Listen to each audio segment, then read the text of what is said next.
Inflation, as we know, is the persistent increase in price of goods and services. There are two main causes of inflation, which are cost push inflation and demand pull inflation.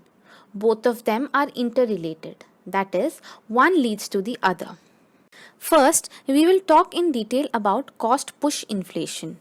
Cost push inflation is inflation that results from higher production cost and rising price of raw material and factors of production. Cost push inflation is propelled by supply side factors. Labor is a factor of production. When there is inflation in the economy, labor demands higher wages. They form trade unions and negotiate wages. Higher income leads to rise in disposable income. These increases the demand for goods and services, and hence cost of goods and services are pushed to higher rates.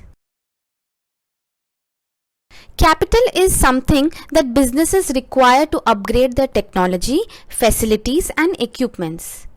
With up-to-date machineries, businesses charge a higher price, and this leads to overall increase in price level of the product.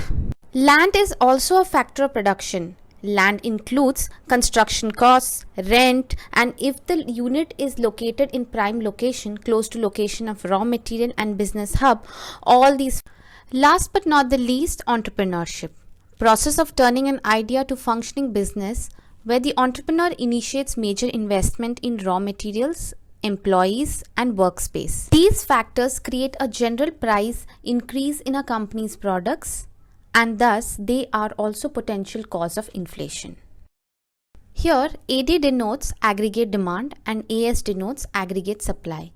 Equilibrium output is QE denoted in x-axis and equilibrium price is PE denoted in y-axis.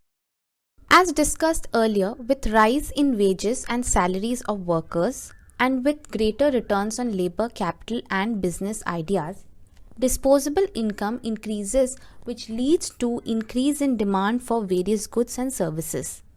The supply of goods and services doesn't match with the rising demand, and hence price level also raises, causing cost push inflation. Hence, the aggregate supply moves from AS to AS prime and price increases from OP to OP prime and real output decreases. The most famous example of cost push inflation is 1970s rise in price of petroleum.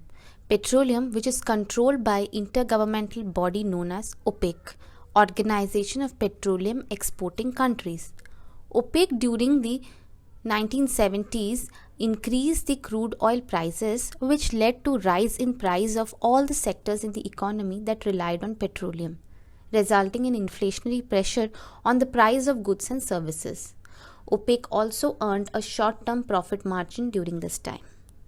Moving on to the next cause of inflation, which is related to cost push inflation, that is demand pull inflation. Here, when aggregate demand of goods and services is greater than its supply. It starts with increase in consumer demand, that is when consumerism increases. Demand pull inflation is consumer driven. Basically, when production cannot keep up with consumer demand, higher prices quickly follows. The graph represents the shift of aggregate demand curve from AD to AD prime as demand increases, leading to the rise in price level and hence demand pull inflation. Demand pull inflation is a case of too much money chasing too little goods. Now let us talk about how cost push inflation and demand pull inflation are interrelated. Increase in wages lead to cost push inflation and increase in demand leads to demand pull inflation. The two feed off each other and create a spiral called wage price spiral. It all starts with rise in wages, which gives rise to disposable income. Increase in disposable income pushes up our demand for discretionary goods and services. When demand for goods and services increases relatively higher to the supply, the producer charges higher price. The price of the product increases.